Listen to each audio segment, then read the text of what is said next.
What's up, San Diego? Good morning.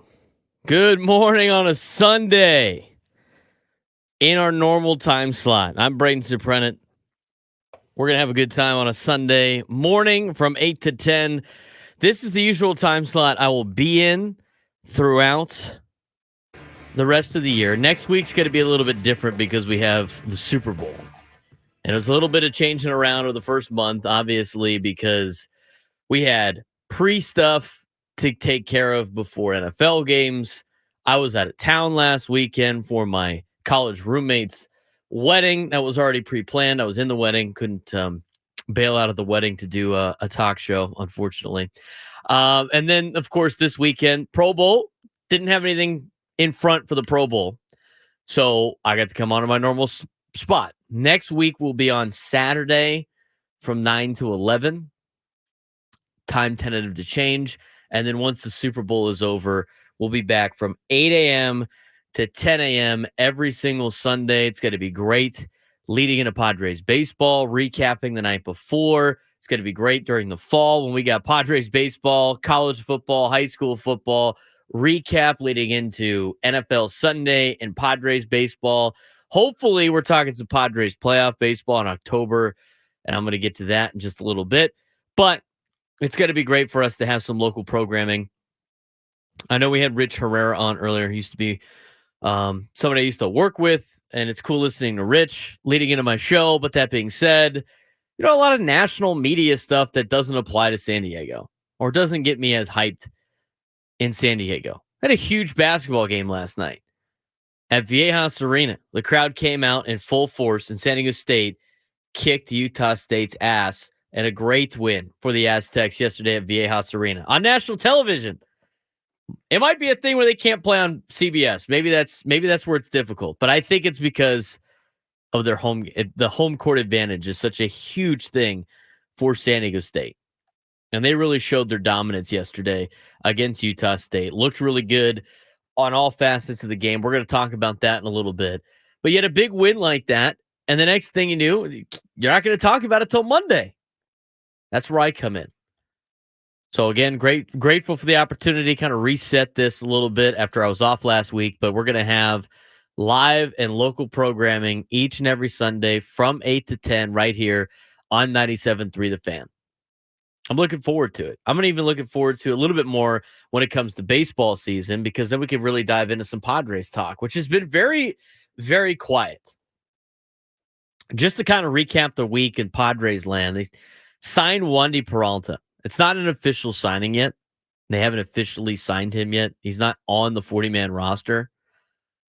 But, it's only a matter of time. They're dotting I's and crossing T's. He's got to do a physical, all that fun stuff. But another bullpen arm for the San Diego Padres. And aside from maybe a couple of bullpen signings here and there, they have been very, very quiet. They start next week. Pitchers and catchers report next Sunday on Super Bowl Sunday, because the Padres and Dodgers start the year in Korea. So they get a little bit early head start on spring training because of the back and forth that they're going to have. And the Padres are going to have to go through spring training, fly to Korea. They're going to be in Korea for about 8 days. They're going to play the Dodgers twice. They're going to come back, try to get their clocks readjusted, their body clocks readjusted. There'll be some exhibition spring training type games at Petco Park, and then the Padres will face the Giants to get the season started. And old friend Bob Melvin and company is coming to town.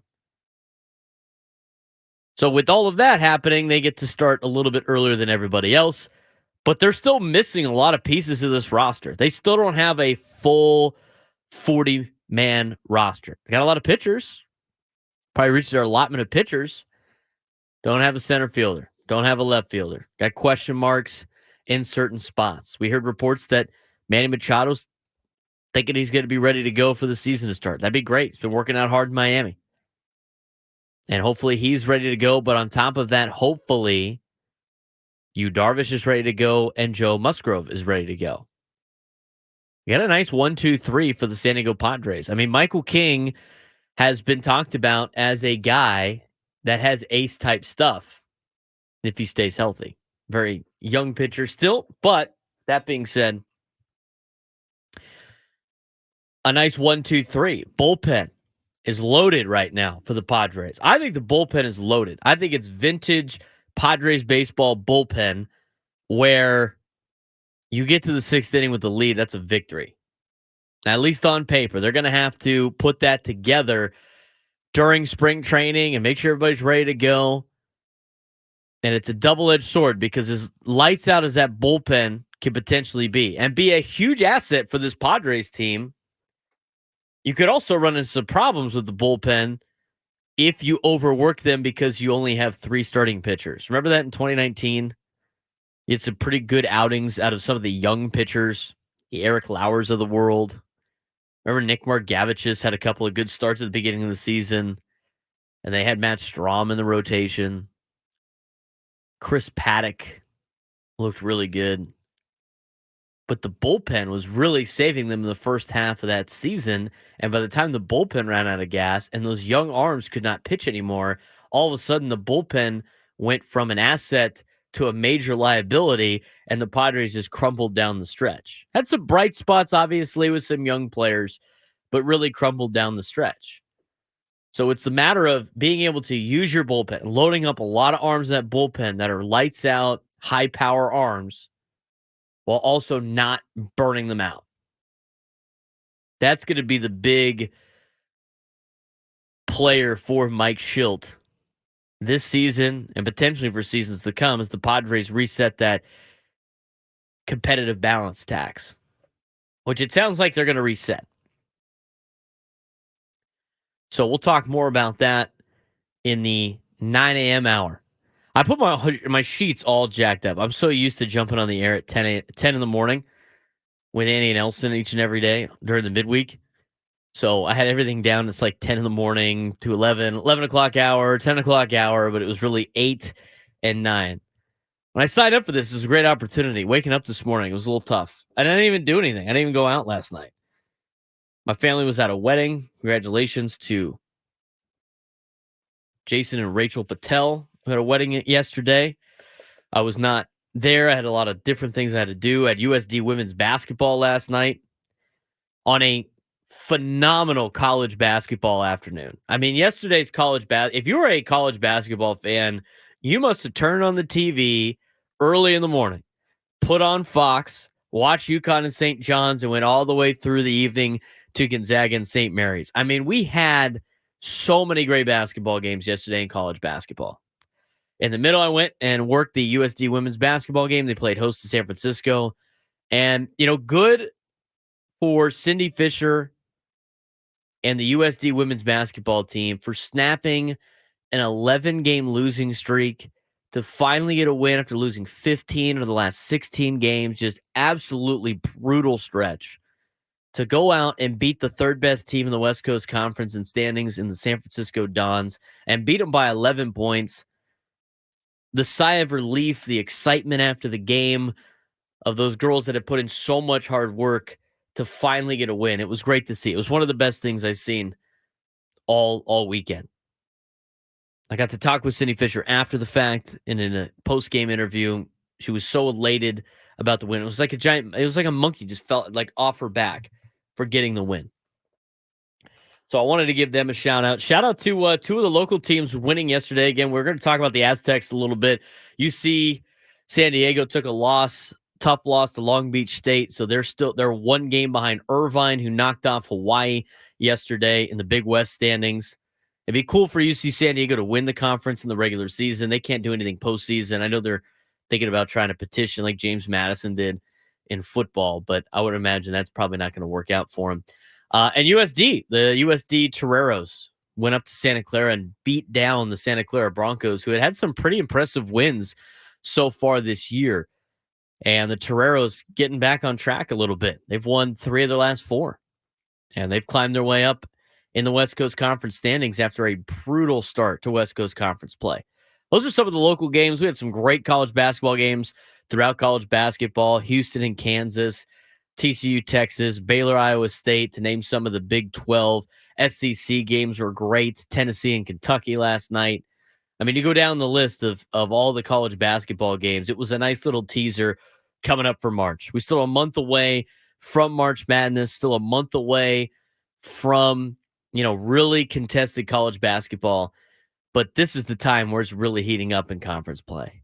And San Diego State really sent a message to the rest of the Mountain West Conference that they're still around. Despite 3 losses already in conference play, they're still around. They're still one of the best teams. They're probably still one of the teams to beat, because if you want to beat the Aztecs in the regular season, you got to go into Viejas and get a win, and there's not a lot of teams that could do that. That's why they're 11-0 right now at home at Viejas Arena.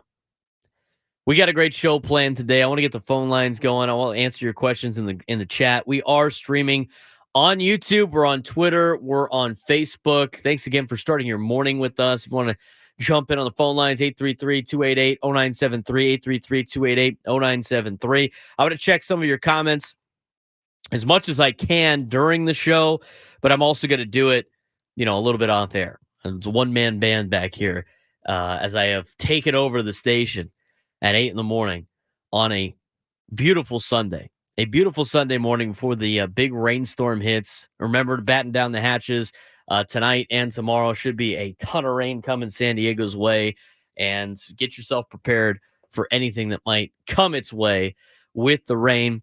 We're going to talk a lot of Padres today. We're going to talk San Diego State basketball when we come back. We're going to talk about, the bracketology look of what the local teams look like right now with San Diego State, as well as the rest of the college basketball field. Just kind of see what's at stake for the Aztecs. We're going to talk about the Pro Bowl. Not really the Pro Bowl, but more so about all-star games in general. As a kid, I used to love all-star games. Really love all-star games. I thought it was super cool. It was great seeing the teams, wear their own uniforms individually. When it comes to the baseball all-star game, the Midsummer Classic, to see all the teams in the National League toe the line on the field, get introduced, hear the fan reactions for some of the players of the teams that were rivals of the host site, to see the Padres represented in the all-star game with the Padre uniform on. I mean, it was kind of a cool thing. And to see the best of the best all out there, playing. And a lot of them would play very hard, especially in Major League Baseball. I thought their all-star game was always one of the best. It was cool to see that in the Pro Bowl every year when they would go out to Hawaii. And, they'd have the same jerseys, but they'd all have different helmets. You see the guys playing. And it was a fun thing to kind of partake in, and a fun thing to watch back when, they would just go out and play. Nowadays, I mean, it's and I get it with the NFL. I mean, with all the games they make them play in general, and for how beat up their bodies get, and for how big of the collisions are nowadays in the NFL, the Pro Bowl was already on its last leg before they started the flag football thing. I mean, it's kind of cool. I like the flag football kind of mindset, but I couldn't watch an entire league of that all year. It's not that entertaining. It's kind of cool for the beginning part of the Pro Bowl. You can see the celebrity coaches kind of talk some smack, and they're calling in plays with a walkie-talkie. And, the cool part is you get to see some of these guys interact with other players that they don't normally see or hang out with. And you get to see their faces, right? Because they're not wearing helmets and shoulder pads and uniforms and stuff like that. But at the end of the day, it's just not that. It's cooler to see the skills competition than it is to watch the actual Pro Bowl. Anybody go watch the Pro Bowl today? Watch the flag football Pro Bowl? I mean, he started going through the list. I mean, the NBA All-Star Game is a waste of everybody's time. I mean, it's a lot of pure athleticism, but it's like a glorified dunk contest. And even the dunk contest isn't as fun because they don't have any of the big guys participate in it. Same thing with like the home run derby. It's a lot of younger kids that want the big payday now. And Pete Alonso, who treats that like his World Series every year, which is kind of ridiculous. But is it time to get rid of all-star games? It's kind of a cool showcase. I think it's great for kids to see all of the stars in one particular spot. I think it's great for local tourism and everything like that. But there's got to be a better way, because it doesn't seem like you can play games anymore. So I don't know if I'm going to be tuned in the Pro Bowl. Probably not. And it's kind of interesting with the flag dynamic, and we're going to talk about that a little bit. I'm not a huge flag football fan as a traditional football, coach and player, But I do like the perks of what it does to bring more kids to the game, to bring, now girls to the game with girls flag football. CIF has girls flag football now, which is, I think, the coolest thing ever. It gives, ladies an opportunity to go out there and play football. And it definitely is going to grow the game. You could never have tackle football in the Olympics. You could never have it. But they're going to have 7-on-7 flag football in the Olympics. And the NFL is encouraging their athletes to participate in it. That's going to be fun. That almost takes the place of the Pro Bowl in general, almost like hockey does that with the Olympics. When the Olympics roll through every 4 years and they commit to sending their athletes to the Olympics, and you get your all-star game of basically different countries battling it out with Russia and Sweden and Canada, United States. I mean, that's kind of a more entertaining all-star game than anything else. Maybe Major League Baseball's all-star game needs to be the World Baseball Classic. I doubt they would ever do something like that in the middle of the season. You'd have to take up a month. But there's different ways, I think, to do it. And as of right now, the way things are trending, it might be better just to get rid of the All-Star games in general. Like your opinion on that. 833-288-0973, 833-288-0973. We're going to talk about that more at 8:30. We're going to get into some college basketball when we come back. Tons of Padres baseball and Major League Baseball news in the 9 o'clock hour. We're just getting started. I'm Braden Surprenant. This is the Braden Surprenant Show, live and local on San Diego's #1 sports station, 97.3 The Fan.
Good Sunday morning, live and local here on San Diego's number one sports station, 97.3 The Fan. I'm Braden Surprenant. This is the Braden Surprenant Show. We're going to be on each and every Sunday from 8 to 10 in the morning. So set your calendar, set your dates, set your time, set your alarms. Set your alarms in particular. Get up early with us, have a cup of coffee. Let's talk some local sports. Let's talk some local sports on the weekend. Something at 97.3 The Fan has not had until now. I am grateful for the opportunity to be with all of you this morning. Hopefully we're driving around, maybe filling up on gas for the week. You're heading to Costco, get your supplies for the week. Getting your supplies to handle this rain that's about to come through. Thanks again for starting your Sunday morning with me. If you're on your way to church, whatever, talk some local San Diego sports a little bit more than some of the national stuff. And I want to talk about the San Diego State Aztecs last night. What a great game it was for them at Viejas Arena to go out there and hammer Utah State.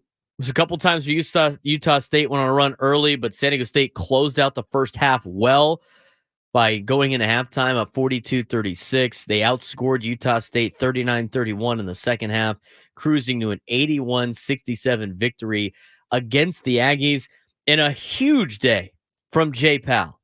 Jay Powell, with 25 minutes played, perfect 5 for 5 from the field, hit 2 threes, was 4 for 6 from the free throw line, had a couple of those big dunks for the Aztecs, finished with a team high and tied team high 16 points yesterday with Jaden Ledee.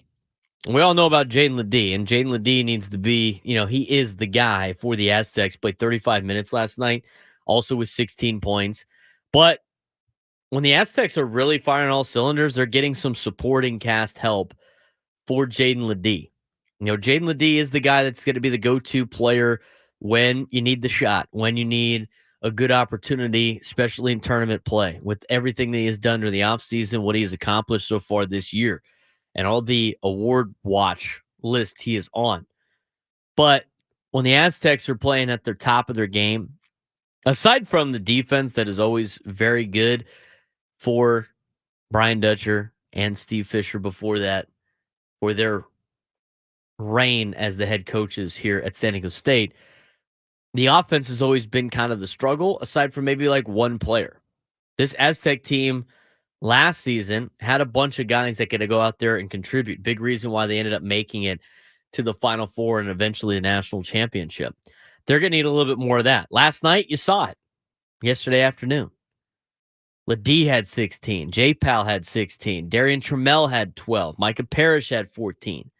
I mean, these are some of the players that are going to help you in the long run, not only for the rest of conference play for the Mountain West Conference, but also in Mountain West Conference tournament play and in March Madness when you get to the big dance. And speaking of the big dance, to look at it right now for San Diego State, this was going into yesterday. So we'll see what Joe Lenardi and company has to say coming up on Tuesday when he updates the bracket. But as of right now, San Diego State's kind of around a 6 seed. I bet you they could probably get as high as a 4. I don't know if they're going to get anything higher than that just because of, where they're at in the standings. I think they'd have to win the Mountain West regular season outright and then probably go to the final of the Mountain West Conference tournament, which they're more than capable of doing. I mean, all 3 losses that they have are all on the road in difficult environments, the high altitude of basically every place that they play. But Colorado State, who needed the win to stay relevant. Boise State that hosted them a couple of Saturdays ago that needed the win to stay relevant. And of course, how difficult it is to play at the Pit in New Mexico, who is ranked at the time, who's ranked now at number 19 in the country. And they're going to come back to town later in the season. And I'm sure Viejas is going to be rocking for that. But that being said, as of right now, they're a 6 seed projected to play maybe the winner of Seton Hall and Memphis. Again, this is all subject to change. Just kind of giving you the general picture of what the Aztecs are playing for when they play Air Force this week on Tuesday. And then paired up with Duke and Vermont. I'd love to see San Diego State play Duke, especially the Duke team we saw last night. San Diego State can hang with those guys. You might be seeing fake Duke in the NCAA tournament that gets a little bit too much recognition for their name. and they're like that number 2 or 3 seed that gets eliminated in the first round. That might be an upset special for you if you're filling out a bracket based on what we saw at Duke last night. North Carolina is a really good basketball team, but still. And then, of course, Vermont. I mean, you're going to play one of those automatic qualifier bids as well. But the Aztecs projected to be in Pittsburgh for that, potentially in the East region. I think whatever it comes to when it comes to seeding, I mean, the number in front of the name is cool if it's high enough. But the reality is you want to keep it as close to home as possible, especially with travel. The closer San Diego State can be to San Diego, I think the better. In the first round, host sites are Salt Lake City and Spokane are the closest ones for San Diego State. They got to be in a spot where they could be playing in Salt Lake City and Spokane. And then if you really want to get greedy, to be in the West region would be a major asset to San Diego State because the Sweet 16 and Elite 8 roll through Los Angeles. They're in the South too. That's not too bad because Dallas is the host site for the South. That's not that far of a flight. That's like a 2.5 hour flight. Done it multiple times, tons of times. It's a big reason why, even though I keep talking about San Diego State going to the Big 12 and everybody talks about travel, I mean, that's an easy flight for San Diego State to make. It's a lot easier to get into Dallas than it is to get to most cities in the Mountain West Conference, or towns, I should say, for some of the size of these cities that they play in. So that's the outlook on San Diego State. In terms of teams that are battling for spots, last 4 byes: Mississippi State, St. John's, Boise State, Texas A&M. Boise State trying to be the 5th team of the Mountain West Conference to make the NCAA tournament. Again, Mountain West is supposed to get 5 teams in the NCAA tournament. Their bottom team right now is Boise State, who's tied for first with Utah State in the Mountain West standings. Last 4 teams in: Florida, Seton Hall, Providence, Butler. First 4 out: Washington State with a big win last night against Washington and only a half game out of first place behind the Arizona Wildcats, who they already beat, by the way. Virginia, Gonzaga, Cincinnati are part of the first 4 out. Next 4 out: Colorado, Memphis, Oregon, and Villanova. How about Gonzaga potentially not making the NCAA tournament? Could you believe that? I mean, they have one of the most impressive, most consistent appearances, consecutive appearances in the NCAA tournament. And they took a loss last night to St. Mary's, who is better than them in the West Coast Conference. I mean, Gonzaga is like the 3rd best team in their conference this year. But they're potentially on the outside looking in of the NCAA tournament. That would be a sight to see. It really would. That would be a sight to see. Gonzaga not making the NCAA tournament. In terms of the conference breakdown, 9 teams of the Big 12. We're not surprised. The Big 12 conference in basketball is what the SEC thinks they are in football. I mean, it's just a bloodbath every single night in the Big 12.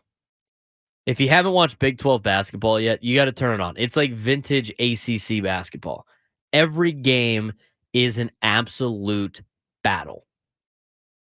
You got teams that win 2 top 10 games in a row, followed by 2 losses. The teams that are, in the conference that are near the bottom of the standings, followed by 2 more ranked wins, another unranked loss at home. I mean, it is just a gauntlet of a league that San Diego State should try to get into. I talked about that 2 weeks ago. I'm not going to spend every Braden Surprenant show talking about that, but again, for San Diego State to play Houston and Kansas in the same week would be insane. You imagine Viejas Arena then? I mean, they got excited for Utah State. You think when Houston comes to town, do you think it's not going to be any different? You think it's going to be any worse? Absolutely not. Mountain West Conference, though, is really good in basketball. They've done an exceptional job. Other local scores: Long Beach State beat UCSD last night, 85-76. USD beat Santa Clara 70-59. Good for Steve Lavin and company. They've won 3 of their last 4 games in the West Coast Conference, trying to climb with a lot of freshmen.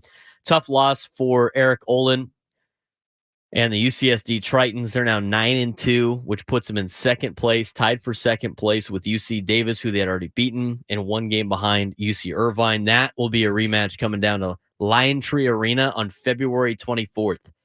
Not going to want to miss that one. If you haven't been to UCSD yet for a college basketball game, we all know about Viejas. But if you haven't been to Lion Tree Arena yet, that's the day you're going to have to go. Put February 24th on your calendar right now if you like college basketball, because UC Irvine's good. They're a good basketball team. And UC San Diego is the next up and coming Big West school that's going to be good in all of sports for years to come because of the resources they have and because of the desirable location they're in. Look at the Big West Conference.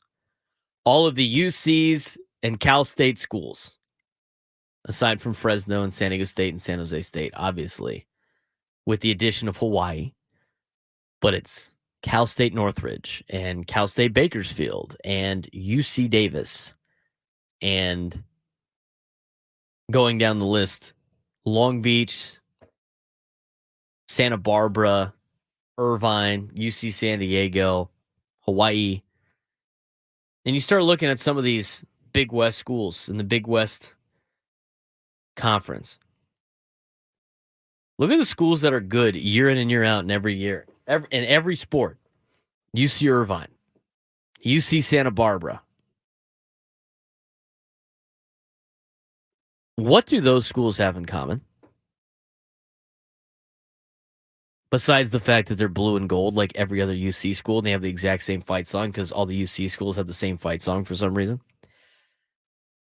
They are by the coast. How much easier is it to recruit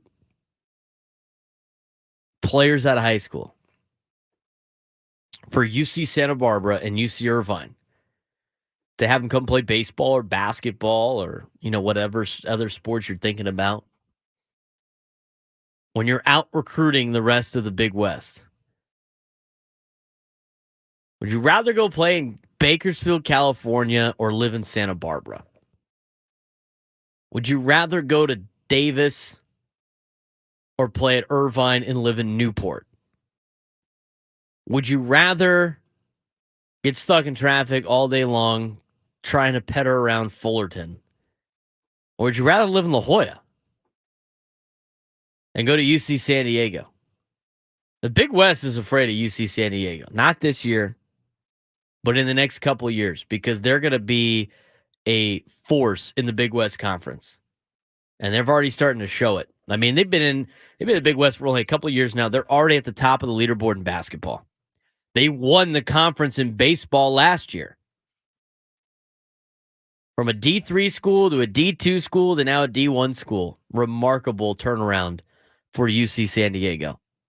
And February 24th against UC Irvine is going to be a great basketball game. I would sign up to go to that game as quickly as possible. Put that in your calendar. February 24th. Or a 1 o'clock tip at Lion Tree Arena. It's going to be a good one. Aztec basketball this week, as I mentioned, they're going to play on Tuesday against Air Force. They're going to be at Air Force. They're the worst team in the Mountain West Conference. San Diego State should be able to take care of business against them coming up on their schedule. They got a couple more teams that are obviously going to be tough that are battling for tournament contention. They're going to have to go to Reno, which is going to be a tough game for them, but Nevada has really fallen off since the beginning part of the year. Then they get the two teams that they lost to on the road at home in Colorado State and New Mexico in back-to-back games, little revenge tour. It's going to be a tough trip to Logan, Utah on February 20th for the Aztecs, but after that, it should be smooth sailing for them till they get to Boise State here on March 8th. San Diego State, huge win last night. We are going to transition into talking about whether or not all-star games are obsolete. And I'm going to talk a little bit about, we had some questions about CIF doing flag football for girls in high school. Yes, they did it last year. It was a great turnout. The double-edged sword of what is the Pro Bowl, what has become, and what the future is of football, with some new avenues to play in flag for kids and girls and growing the game. It's an interesting double-edged sword. We're going to get into that and a little bit more when we come back. Braden Surprenant Show, live and local, San Diego Sports Talk Radio on 97.3 The Fan.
Braden Surprenant Show live on San Diego's #1 sports station, 97.3 The Fan, live and local on the weekends now. I'll be here every morning on Sunday. Every Sunday morning from 8 to 10. This weekend, we are back onto our normal spot. Next weekend with the Super Bowl, we will be on Saturday. And then the following weekend, we'll be back to 8 to 10. So next weekend will be a Saturday. We'll send out a notification and kind of promo that. And then after that, you can make it appointment listening each and every Sunday from 8 to 10. Nice little lead into Padres pregame on Sunday mornings, a recap of the Padre game the night before, and finally being able to talk about Padres baseball, being able to talk about local colleges, San Diego State football and basketball, being able to talk some high school football. I mean, so many things that we could talk about on the weekend that happens on a Friday, happens on a Saturday. We can't talk about it till Monday. But now we got that opportunity with the Braden Surprenant Show on the weekends. Talking about San Diego State basketball, big win last night, obviously against Utah State. I do want to get into, today is the Pro Bowl. Hooray. Who's excited for the Pro Bowl? Anybody? Bueller? No, I'm not excited for the Pro Bowl. I will say that. I think the only thing that excited me for the Pro Bowl in years past was everybody wearing different helmets. They kind of like the high school all-star games that they have. Everybody has like the different stickers on their helmets. It's kind of fun. Aside from that, there was really no reason to watch the Pro Bowl. Even more so when your team leaves, right? I mean, it's not like I can sit out there and hope to see Phillip Rivers and Antonio Gates and everybody representing the San Diego Chargers. They've tried so many different ways to try to get people to watch the Pro Bowl, and every way it's just been like, oh, yeah, I'll tune in, and then you either forget or you tune in for about 5 minutes and go, why am I watching this? I think it's a lot of it has to do with the fact that the game is meaningless. And I think a lot of people just don't, especially in this day and age. I mean, there's so much content out there. There's so many sports out there. There's so much to do and consume that I feel like you have to have sports or you have to have games that mean something. And some of the biggest talking points about Major League Baseball and the NBA and the NHL is they have so many games, right? I mean, they have so many games throughout the season, which is great. It gives people opportunities to go watch these games. It gives people, cheaper opportunities to be able to watch because of supply and demand. Get a Padre game 10 days in a row at Petco Park.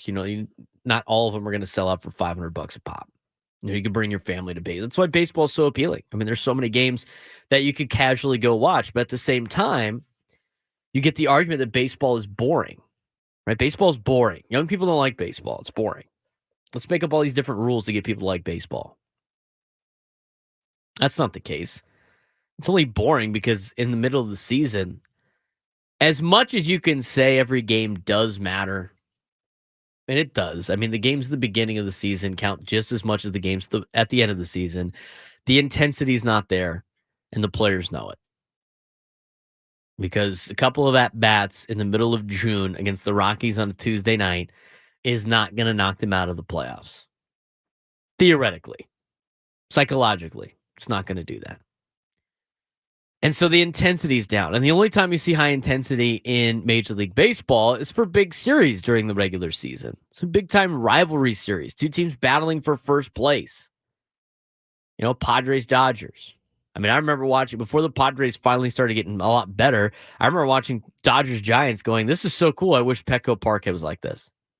Then sure enough, Petco Park did turn into that because winning brings people to the seats. But I think there needs to be some type of meaning for some of these games in order for people to watch them or be interested in them.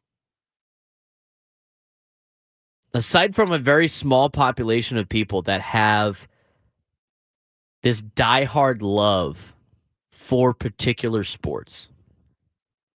And I would consider myself part of that group for football to an extent. I'm a huge football fan. The Pro Bowl does nothing for me. Absolutely nothing. And the other thing that does nothing for me is the Spring Football League. And I love football. I think it's great that they're giving guys more opportunity, right, to make an NFL roster with the Spring Football Leagues. I have zero interest. I have no rooting interest in it. Even if San Diego had a team, I'd probably be interested for a little bit. But at the end of the day, there's no stakes. It doesn't matter. People don't care. It's why minor league sports don't have these huge followings unless they're in towns that it's the only thing to do. So to go back to the Pro Bowl and all-star games in general, you're playing for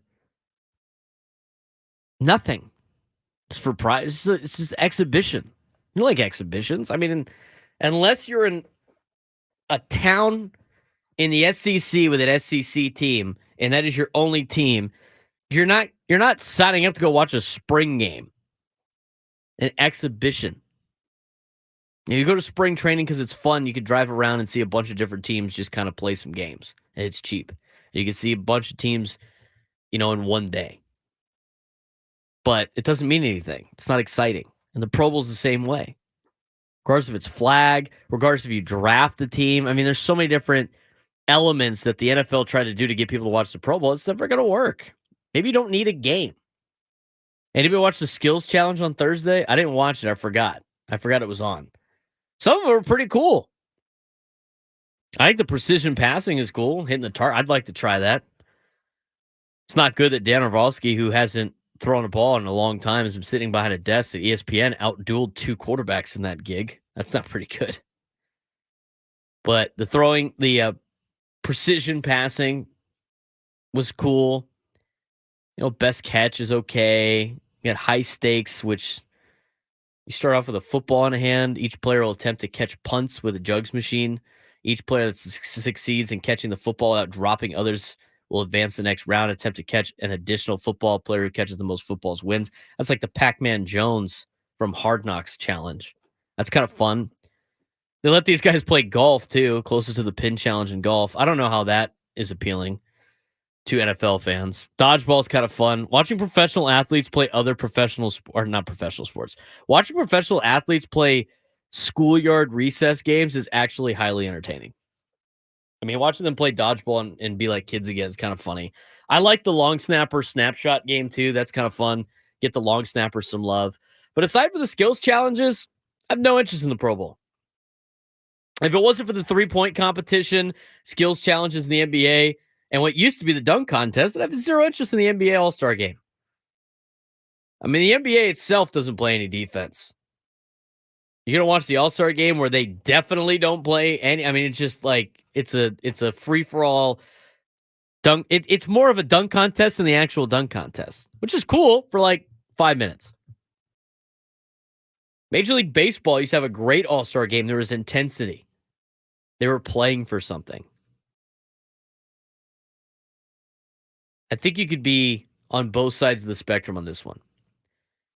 I agree that determining the home field advantage for the World Series based on an arbitrary game in the middle of the baseball season played by a bunch of players that aren't necessarily going to be in the World Series is not necessarily the best way to go about things. But that being said, those guys were playing hard for that. There were some great MLB All-Star games before they decided to get rid of that rule. Is it a dumb rule for the World Series' sake? Absolutely. Does it raise the stakes and get people to play hard in the All-Star game? Yeah, it does. I'd say it does. The NHL All-Star game's kind of fun. They do like a tournament. I like that.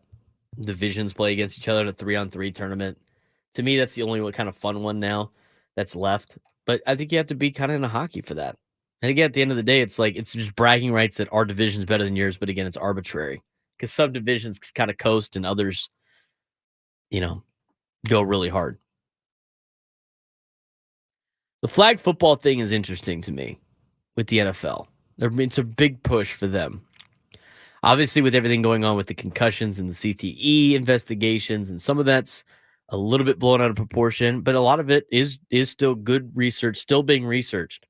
And you have that battle between California and youth football, tackle football. And Governor Gavin Newsom shut it down. He said parents should be allowed to choose, which I agree with. Parents should be allowed to choose whether or not their kid plays a sport or not. But it's a major push from the National Football League for flag football to try to grow the game because they know the numbers are down throughout high school football. Maybe in some states, not as much as other states, but they've done a great job of pushing flag football to give kids an opportunity to enjoy the sport that everybody watches on TV and to still be able to play it. And I wouldn't be surprised if they're trying to come up with a flag football league. I don't necessarily know if I'd watch it, but they're pushing it very hard. I think them trying to grow the game with flag football in the Olympics is going to be a huge way to try to grow the game internationally. They keep trying to push football to Europe and to Mexico and to, Asia and all over the place with all these games, these London games, games in Germany, games in Mexico City, games. I mean, there's so many games all over the world right now trying to grow the game. The best way to grow the game is get the youth of those countries to play your sport. Because as much as you want to expand the different teams, the only way you could do that is by adding more talented players, and you got to grow the game in other countries, just like baseball did for a long period of time. So I like where they're going with the flag football. I'm going to talk more about that when we come back.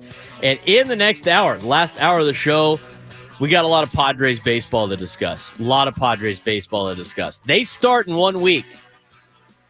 Pitchers and catchers report next Sunday. Will they have a roster in time for that?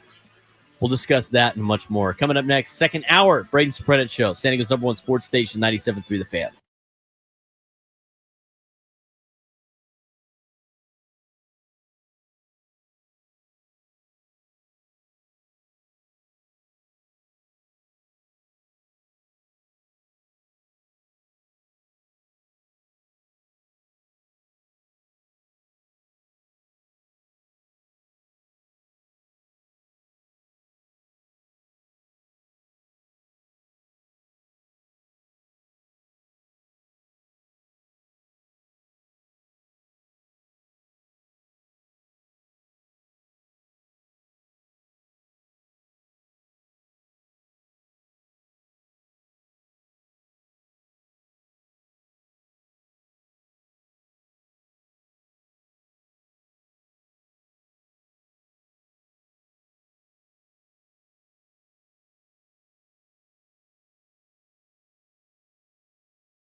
Hour number 2 of the Braden Surprenant Show right here on San Diego's #1 sports station, 97.3 The Fan. Good morning to all of you. Get you excited for a sports Sunday. Although we got no football on today. And all we really got is the Pro Bowl. We talked about that going in the last break. And I don't want to spend too much more time on the Pro Bowl. But I do want to mention some of the good things about the rise of flag football. And the rise of flag football, with the Pro Bowl games, but more importantly, in growing the game and growing football throughout the world. A lot of it is pretty cool, obviously, with, some of the different things that they've done with flag football. More importantly, as we talked about it before, the new CIF sport last year was girls flag football, which is great. And a lot of girls signed up for it throughout San Diego County. They had tons of teams. And a lot of schools that played flag football last year, and I would imagine the numbers will continue to grow on that foot and help grow the game with the female population, letting them play, which is outstanding. Love to see that. I think it's also great about the promotion of flag football with the youth and letting kids be able to play flag football at younger ages and creating these flag leagues, and the NFL really pushing the flag leagues as well. I'm a big tackle football fan. I think it does wonders to your growth. I think you learn a lot from the game of football. But, I do think there's an ease-in period that you need before you start tackling and putting the pads on. And I think flag football has that outlet. And I think what they're doing with flag football, not so much as being into the Pro Bowl games, but with flag football, being included for men's and women's sports in 2028's LA Olympic Games, I think it's pretty cool. And the fact that the NFL is backing it by encouraging their athletes to participate in it is going to be awesome. And some couple quotes from, some of the players that were at the Pro Bowl about flag football and the Olympics. Dallas Cowboys wideout CeeDee Lamb said, "I'd rather have a Lombardi trophy, but I'm okay with a gold medal." Of course, the flag football games on Sunday could decide the winner of the Pro Bowl games, as both the AFC and NFC would play all those skill competitions to rack up points, and then the flag football game ultimately, has the most points to decide who wins the Pro Bowl, I guess. But the idea of NFL players participating on a flag football Olympic team was well received among Pro Bowlers this week, similar to the reaction of NBA players when the Olympic participation was open to American professional basketball players in 1992. Jesse Bates III, Falcon safety, said that's a big deal. He had a career-high 6 interceptions this year. "Sport of football has changed my life and a lot of other guys. I would definitely like to play if I learn how to pull a flag." Stephon Diggs said he would 100% be in favor of playing. "Flag football should be appreciated," he said. "Not even just men, but we also can involve the women too. They've been taking over flag for a long time. It's a perfect opportunity to get everybody playing one sport, representing America as a whole, and hopefully getting a gold medal." This is a sport that obviously the United States will dominate for the first couple of years, but hopefully it helps grow the game internationally a little bit more so than just playing games in other countries. I like what flag football is doing and growing the game. I think it's a nice asset for the NFL to have, because eventually it's going to get kids to want to go out there and play the real thing and go play tackle football. So good on the NFL for really pushing it. Good on the Olympics for making it a part of the Olympics. And I'm looking forward to it. I'm looking forward to what it could potentially be moving forward. Super Bowl is next week. I'm sure we'll have you covered on what's happening in the Super Bowl coming up this week. Super Bowl week on 97.3 The Fan. Talking about the Chiefs, talking about the Niners. I don't like the super hype of major games, especially when you have all this downtime. Like in college football, once they seed the playoff, let's play the playoff. I don't need a month of talking heads talking about each way any of these teams could win, including 2 years ago when my own team was in the college football playoff. I thought I was going to be a lot more into the coverage. It just turned out to be the same thing over and over and over and over again for a month. At least with the NFL, it's only like a 2-week period where you have to lead up to the Super Bowl with the overhype and the over analysis and the over breakdown of everything. But next week is an important date, not just for the NFL, but obviously for the San Diego Padres. Caught your attention now, didn't I?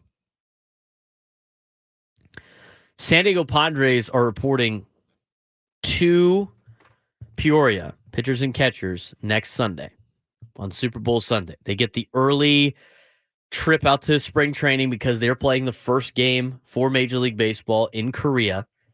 And it's going to be on March 20th and 21st, their first 2 games in Korea against the Los Angeles Dodgers. So Padres and Dodgers will be in Peoria, in Arizona. Padres are going to be in Peoria, obviously. Dodgers are going to be at Camelback Ranch. But they're going to be out there getting ready to go for the 2024 season. It's here. The offseason is over. The regular season starts, the regular beginning of the regular season starts next Sunday when pitchers and catchers report. We're in baseball season mode now, San Diego. How do you feel about this Padres team entering next week? They have a lot of holes still that have not been addressed. I do think the Padres have a really bright future. We're going to talk about that later on at 9:30 and why the Padres' future is so bright and what A.J. Preller has done to help the future of the Padres, which at one point last year looked kind of bleak with the farm system. That has now drastically changed almost overnight. And it's going to get even better by the time the draft and the All-Star break and the trade deadline rolls around. We'll spend more time on that at 9:30. But this Padres roster as constructed, you have on the 40-man, if you pull up the 40-man roster on Padres.com, they have 2 outfielders listed. That's it. That's all they got. They got Jose Azocar and they got Fernando Tatis Jr. That's it. There is nobody else on the 40-man that is an outfielder.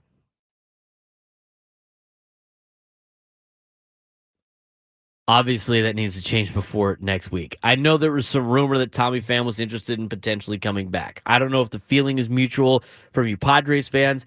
I don't know if the feeling is mutual with the San Diego Padres organization. It could be. I'm going to tell you right now, I wouldn't be opposed to Tommy Pham being back in the Padres uniform. I wouldn't be opposed. You could convince me that Tommy Pham could be a Padre next year. I could be swayed. I don't think there's a lot of other things out there. But I could be swayed that Tommy Pham can be welcomed back on the Padres. I know he didn't have that too many great years here. I know he's 35 now. I know he had some skiffs with some fans. But I could see Tommy Pham doing well in a Padres uniform. Wouldn't be opposed. Wouldn't be against it. As of right now, you got nobody standing out there. So Tommy Pham is definitely a major upgrade from what's out there right now, which is nothing. He's a lot better than that, obviously. Jurickson Profar and Tommy Pham. You got to save money. You still got to be under the CBT because at the end of the day, as much as Padres fans have been craving a World Series, and I mean craving, they have to reset the CBT this year. I'm telling you right now, be patient, Padres fans. Be patient. They're going to reset the competitive balance tax this season. That is a fact. That is going to happen. If it doesn't, that means they change their plan and they want to change what's going on, which might set them back. And we've seen the Padres change their plan and not stick to their plan a lot over the last couple of years. But the plan right now is they're resetting the CBT, which means to safely stay under it and still be able to maybe pick up somebody at the trade deadline if you're in contention, they got about $18 million to spend. And that's it. That doesn't go a long way. And you got to fill 2 spots. Tommy Pham, I think, is an easy answer. I don't think he's going to cost you a lot of money. I think you could sign Jerickson Profar on a minor league deal, maybe even a very small major league deal, and invite him to camp. And I think you could roll with that. Now, with that plan, you need to have Fernando Tatis Jr. roaming in center. I think that's where he's going to play in the next 2 to 3 years anyway. He's too athletic to just be in right field. When you can put a decent outfielder in right field that's got a good power bat and is there mostly for offense. And I know Fernando's kind of like that, but the guy's such a phenom athlete. He needs to be in center field. And this is where you let spring training develop him into being a center fielder. But I'm not opposed to Tommy Pham. I'm not opposed to Jerickson Profar. I don't really want to start either of them the entire year, but beggars can't be choosers right now. You got to fill out a roster while still trying to keep the CBT low. Fair enough. Other parts of the Padres roster. Infield's set. Your infield's good. It's Kim, it's Bogarts, Machado, in some sort of order. All of those guys can play all 3 spots at second, shortstop, and third. I know they're not going to move Manny or Bogarts, but Kim can play all positions. And then you got Cronenworth at first. I'm not a huge believer in Jake Cronenworth being a first baseman. I don't agree with it. I don't think it's the right decision for the Padres. I think he's better suited as a second baseman. I spent last show I did a couple of weeks ago on why you need to trade Ha-Seong Kim. So I'm not going to say that again. But they're better off by having an actual power hitter playing first base, not Jake Cronenworth. Jake Cronenworth as a second baseman fits a mold. Jake Cronenworth as a first baseman, you're not getting the same value. You're just not. Because at first base, you need a guy that puts the ball in the seats and that drives and runs. And Cronenworth's not a power hitter. He could hit doubles to the gap. He was good at spraying the field. In 2020, when he was at his best, that's what he did. Now, moving to first base, it just seems like he's trying to be the power guy, which he's not. He's just not that guy. He's just not that guy. So they need a first baseman / DH in reality. Again, these are all things that need to happen before next week. Not necessarily before next week, but you're putting yourself behind the 8 ball if you don't. Position players are pretty much that's what you have. You have a hole at first base / DH. You got 2 holes in the outfield.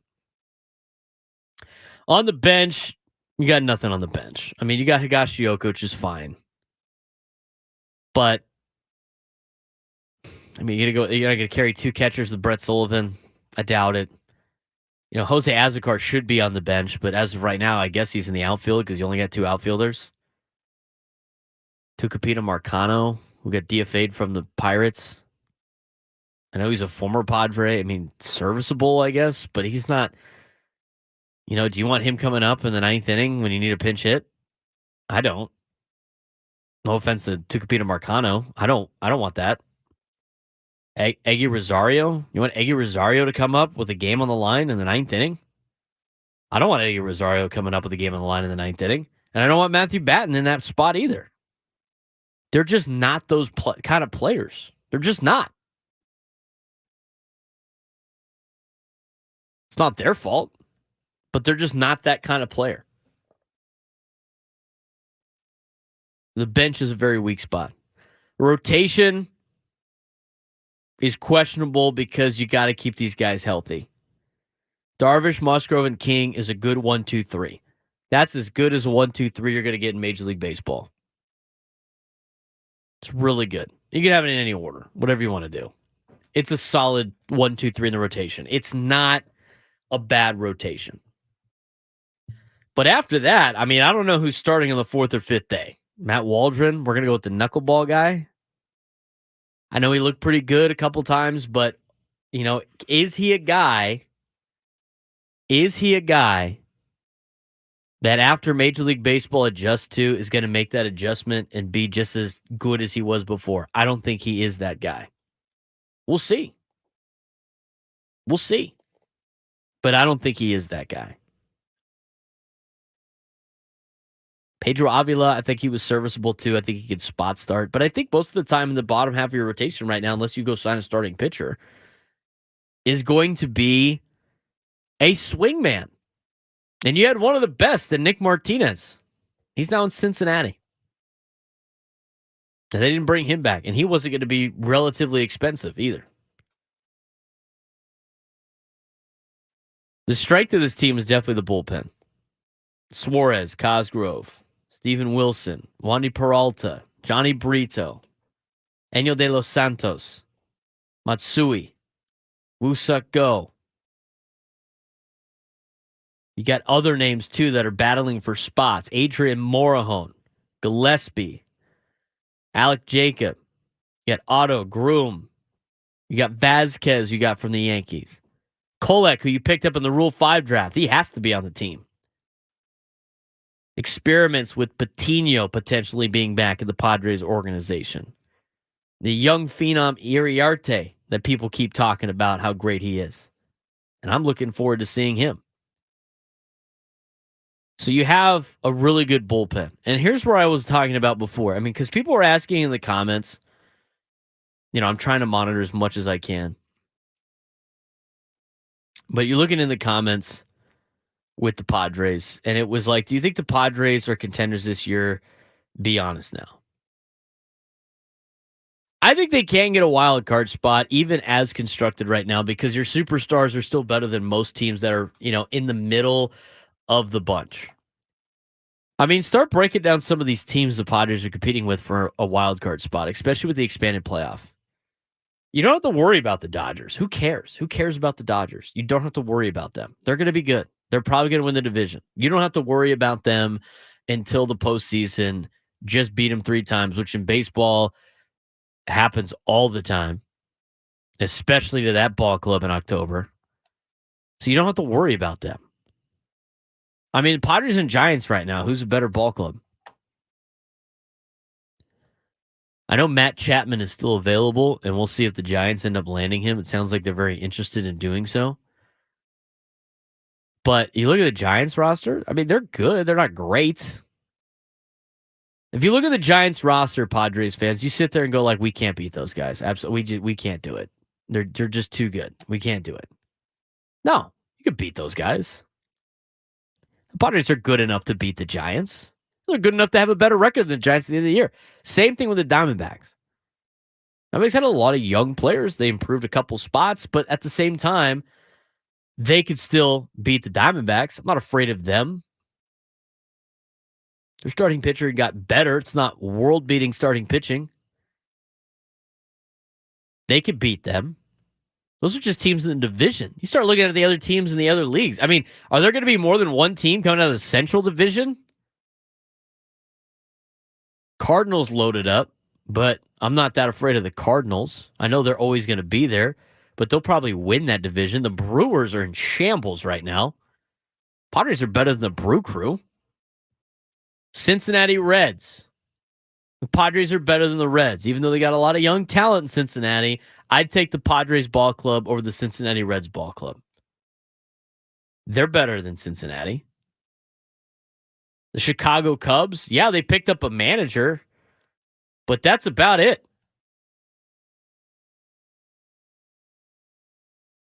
They're not a scary team either. And the Pittsburgh Pirates, they're not competing for anything next year. Again, young players on some team-friendly deals now, but that's another division I'm not afraid of. There's 3 wild cards. There's 3 wild card spots?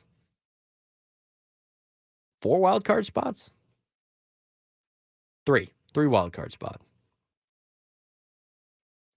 Look at the East. Miami Marlins, not afraid of them. Kim Ng's gone. Not afraid of the Marlins. Competition with the Phillies, I think they're going to be tough to beat. I think the Braves are tough to beat. Right? I don't think the Padres are at those 2 teams' levels. The New York Mets, cut money. Cut money. They're doing the same thing the Padres are doing. Are the Mets scary? No, the Mets aren't scary. The Mets do Met things all the time. They're not scary. You worried about the Mets? I'm not worried about the New York Mets. Not worried about the Marlins. And I'm not worried about the Nationals. I mean, start going through the teams. They could totally be as a wild card team as constructed right now with the 3 starting pitchers they have, with the 3 superstars they have. Just on talent alone, they should be in the conversation for a wild card spot. I mean, in the conversation. If the Padres finish 10 games out of a playoff spot, I think that'd be highly concerning. Something disastrous must have happened because they could hang with all those teams. So could the Padres be a wild card team? Yeah, absolutely. Can they go on a run of the world to a World Series? I don't know if they have the depth for that. But I will say this. All you got to do is get in. As we've seen year in and year out, just get in and you have an opportunity.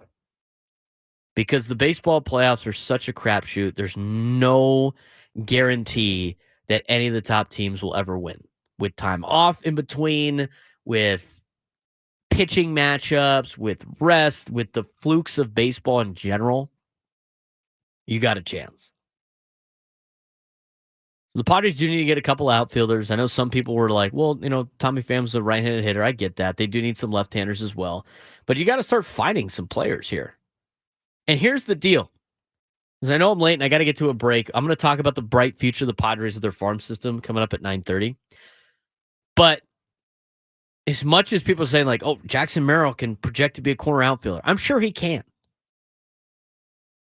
And I'm sure there's a lot of players coming up that are going to be really good players, but they're not there yet. And the Padres can't pull another Anthony Rizzo, CJ Abrams, pulling up some of these players to throw out there because they're hyped up on minor league rankings. I mean, Jackson Merrill has not played too much baseball in minor leagues. Let the kid develop. Do not panic and make the kid start. Go find a placeholder. Go find some veteran to be able to fill a spot. So next year in 2025, when Merrill's actually ready to go, he could just step in and be the guy. It's a bright future for the Padres. We're going to talk about that when we come back. We get to some of your comments. I'm going to answer some of your questions as well on YouTube. Want to call into the show, 833-288-0973, 833-288-0973. Be sure to follow me on social media at B_SURP. That's my social media handle for Twitter, Instagram, TikTok. You can follow me on YouTube as well at B_SURP, BSURP. Make sure you follow the station's accounts, 97.3 The Fan on YouTube. Thanks to all of you for joining us on a Sunday morning. I'll be here each and every Sunday from 8 to 10, live and local programming. Braden Surprenant Show, San Diego's #1 sports station, 97.3 The Fan.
9:30 on a Sunday morning.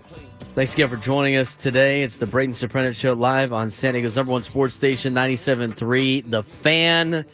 Live and local programming each and every Sunday with yours truly, Braden Surprenant. Next Sunday, we will not be on because of the Super Bowl and all the coverage that comes with the Super Bowl. So we will be on next Saturday from 9 to 11. And then after the Super Bowl, we'll be back into our normal spots, 8 to 10 every single Sunday.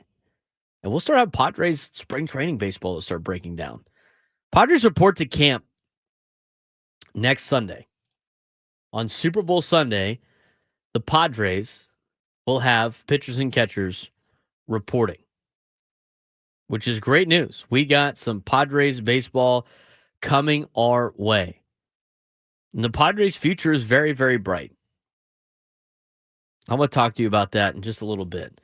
But I do want to kind of recap the rest of this, Padres conversation with the roster and everything. I mean, the plan right now, at least what I've been told from people throughout the Padres, they're keeping it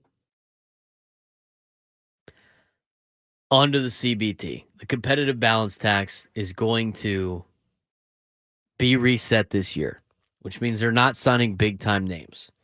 So they're not going to sign Cody Bellinger. They're not going to sign, Blake Snell, right? They're not going to have those big-ticket items. They might fill in with a couple of placement guys, but they got to be able to sign some placeholders for the Padres. Major league lineup. Because as of right now, you're missing some outfielders. And again, we've talked about it and seen in the chat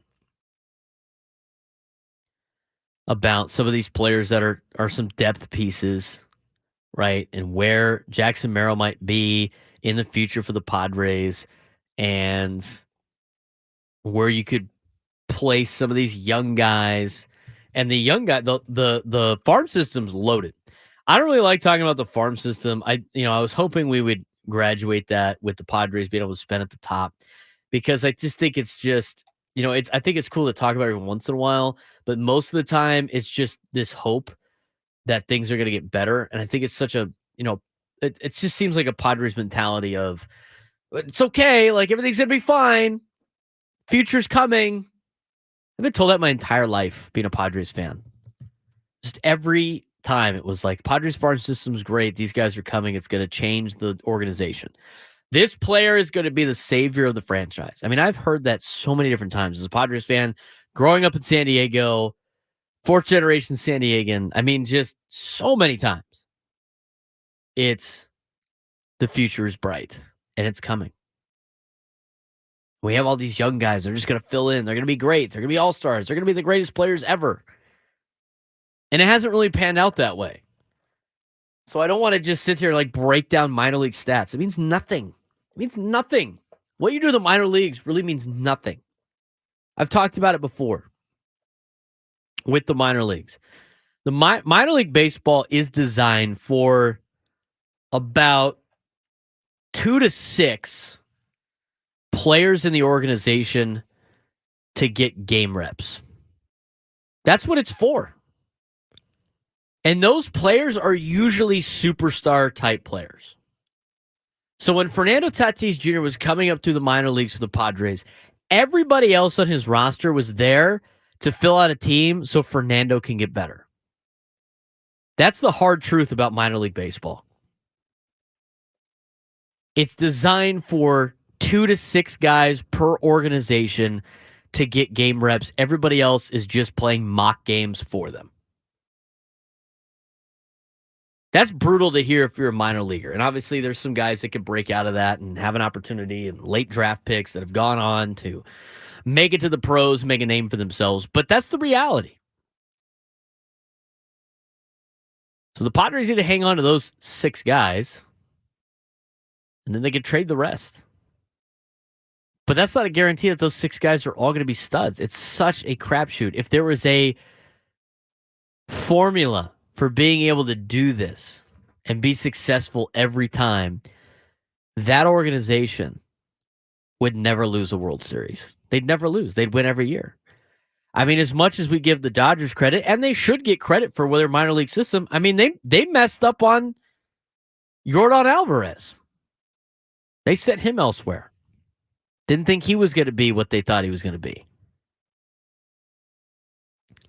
So before I start my next segment about the future of the Padres, I do think it's bright, and how the Padres need to handle what their future is, because we've seen that before too, Padres fans, where we've seen these big farm systems and then they've traded guys away, and some of them have panned out. Max Fried, Trey Turner. We've also, I think Padres fans should be lucky on some of the trades that the Padres have made, where they have sent players that were expected to be studs as minor leaguers to other teams for major league talent, and they didn't really pan out. It's such a crapshoot. It's such a crapshoot. The Padres have the fourth ranked farm system in Major League Baseball, according to ESPN. They have 5 guys in the top 100 prospects, according to ESPN, which is a lot different than what it was a year ago when it was 23. They were 23rd in farm system. I don't necessarily know the rankings mean anything, but I will say this. I do think there is a reason for optimism if you're a Padres fan. And I got the plan. I can see what the Padres are doing. I'm going to tell you what their plan is and whether or not they're going to stick to that plan and why it is going to be exciting for the Padres in the next couple of years when we come back. Braden Surprenant Show, live and local programming here on San Diego's #1 sports station, 97.3 The Fan.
Braden Surprenant Show, live and local on the weekends, 8 to 10 on Sundays. Just started a couple of weeks ago. It was off last week. We're going to be off next week, or at least move to Saturday due to the Super Bowl. But not a bad song to get going on. I did not wake up on the wrong side of the truck bed this morning. Felt good. Although the 6 a.m. wake-up call on a Sunday is a little bit earlier than I'm used to. Used to sleep it in on a Sunday. But I'm going to be here for you guys each and every Sunday at 8 in the morning, ready to deliver you a jam-packed show full of information, full of Padres talk, full of San Diego local sports topics. You can follow me on social media at B_SURP. You can get your daily dose of Padres content. You can get your local news or local sports content, your high school football content, your USD Toreros content. There's going to be a lot of TCU purple on there too, but that's just a passionate thing for me as a proud alum. But follow me on Twitter, Instagram, TikTok at B_SURP. Follow me on all social media platforms at B_SURP. Follow me on YouTube at B_SURP. Where I got a podcast on there as well. And make sure to follow The Fan on every single social media account. 97 through The Fan SD on most accounts. 97 through The Fan on YouTube. And thanks to all of you for joining us on YouTube. If you want to tune in, I mean, we can have it.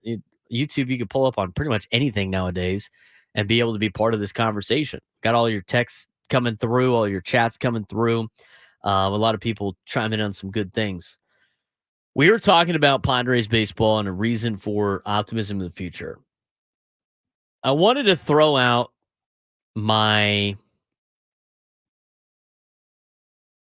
not really concern, but more so of a honest answer about the minor leagues, about getting too excited about minor league baseball, about getting to my disclaimer, if you will, before I wanted to talk to you about, selling sunshine and rainbows of the Padres' future. I like to tell people I'm a pretty fair guy. I'm pretty fair. When the Padres are doing well, I will say so. When they're not doing well, I will say so. Same thing with San Diego State. I've been critical of their football program, but I think it's going to turn around with Sean Lewis. I think it was a great hire by San Diego State. I'm critical of teams when you need to be critical, and I praise them when they deserve to be praised. So I'm fair in kind of evaluating what I see. I call it as I see it. And the fact of the matter is, my disclaimer for what I'm about to say was, again, it's going to sound like sunshine and rainbows, but I honestly believe this. The Padres are actually in a pretty good spot right now, even though it might not seem like it, because of the way the future is. This is going to be a hard spot. I mean, it's almost like what the Padres are doing right now, almost with your fandom, is they got that World Series stock, right? They got it. It's in either their 401k, their personal portfolio, and it was really high. That stock was really high. I mean, that thing was trading, you could come up with whatever, but it was trading and trending in the right direction. 2020 was moving its way up. 2021 moving its way up. 2022, man, the return on investment is great. Getting your dividends for the Padres World Series stock.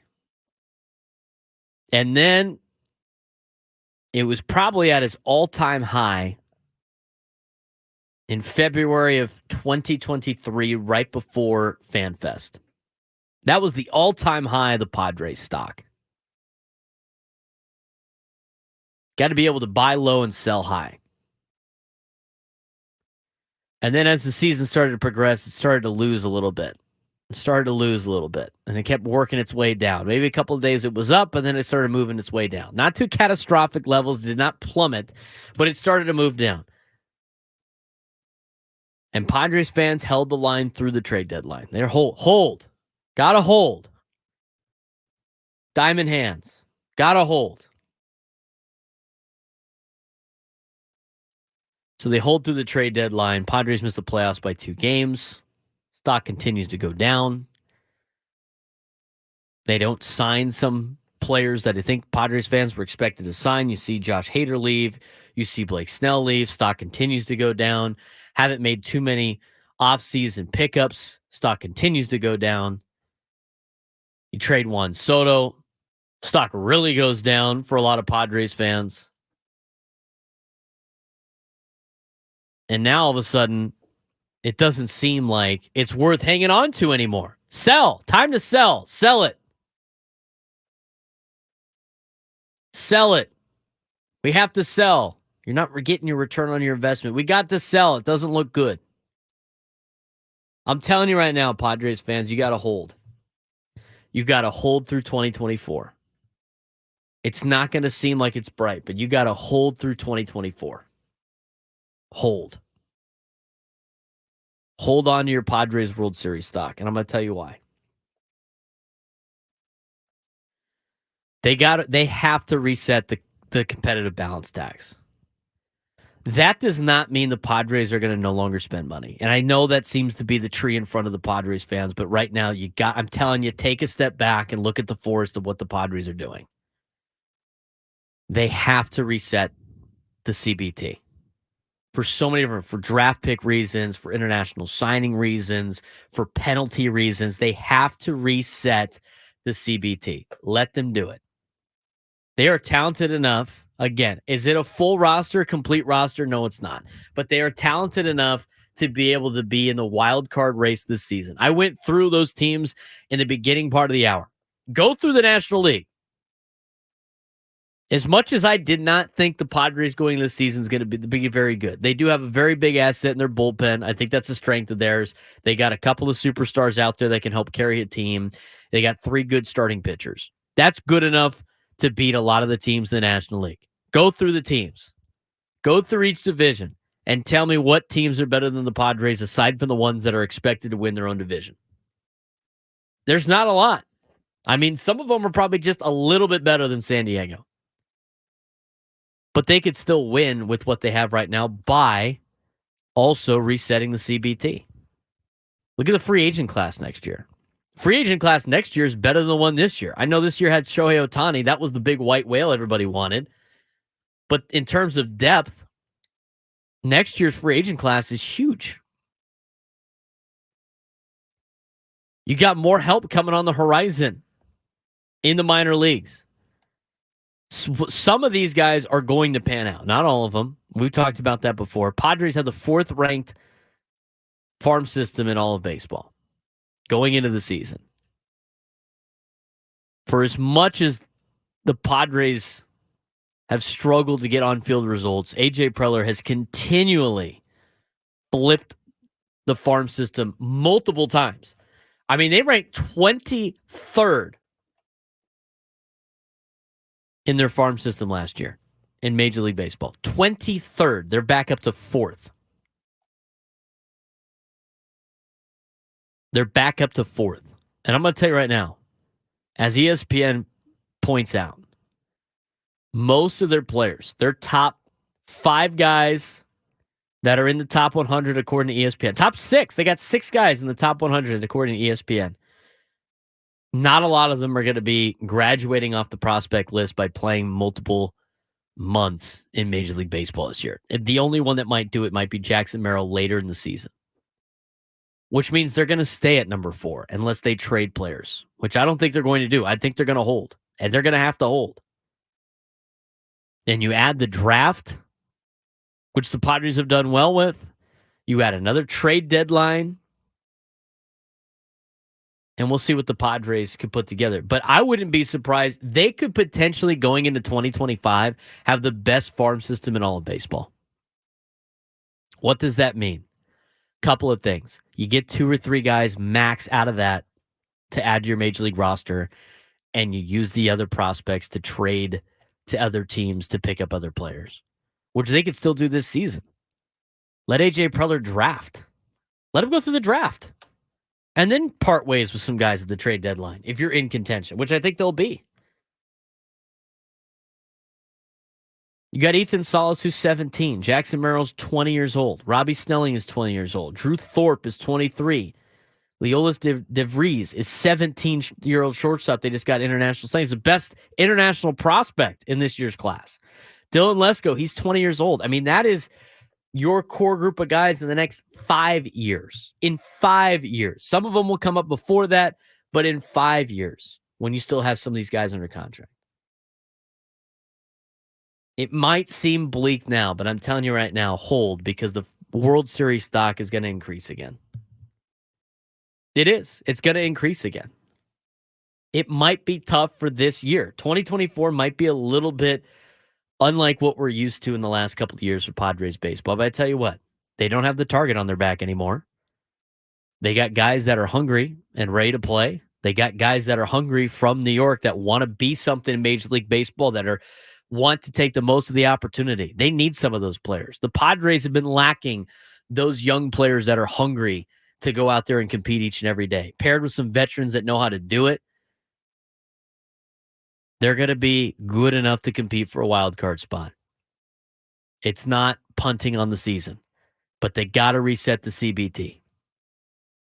I'm telling you right now, there is sunshine on the horizon on a Sunday morning in San Diego with the Padres. Just got to make it through this year. And you never know. I mean, they might be in a position where they're in a wild card spot and then AJ Preller does make a move. But you got to keep the CBT low enough where you have room to do that. You got about $18 million to spend to try to fill this roster out for the season starts that will comfortably keep you out of the CBT where you could still make a trade at the deadline. Maybe you get another arm. Or maybe you get the outfield bat you need. I don't think they're going to rely on too many young kids at the beginning of the season, but I wouldn't be surprised if some of them come up a little bit later. But I don't think the Padres should rush. Here's the Padres' plan. Reset the CBT this year. Fill some placeholders. See what you got in competition. You got enough stars on this roster that they should be able to get to the wild card with the team that they currently have. Again, look to the National League. Tell me who's better than them. Aside from teams that are going to win their division. You're going to go into next year with the number one farm system in Major League Baseball. You're going to have more money to spend going into next year. It sounds like it's going to be business as usual for the Padres after they reset the CBT. In living out Peter Seidler's vision. That's what I've been told. You got to see it happen first. But it doesn't sound like they're just going to be broke for forever. Let them play the season out. And next year with a big free agent class, wanting to spend money, resetting the competitive balance tax, and having the number one farm system in Major League Baseball, they can really go for it in 2025 while still being competitive in 2024. But you got to trust the process. I don't want to throw that out there, but I'm telling you right now, you got to hold. That'll do it for me today on a Sunday. Thanks again for tuning in. If you missed any of the show, it will be on YouTube, 97 Through the Fan, and at BSurp. You can follow me on social media at B_SURP. Thanks again for all of you for tuning in. Go back to national programming. I'll be back on Saturday. And, of course, you can catch me on Annie Nelson each and every day from 10 to 2. I'm Braden Surprenant signing off. Have a good rest of your weekend. San Diego's #1 sports station, 97 Through the Fan.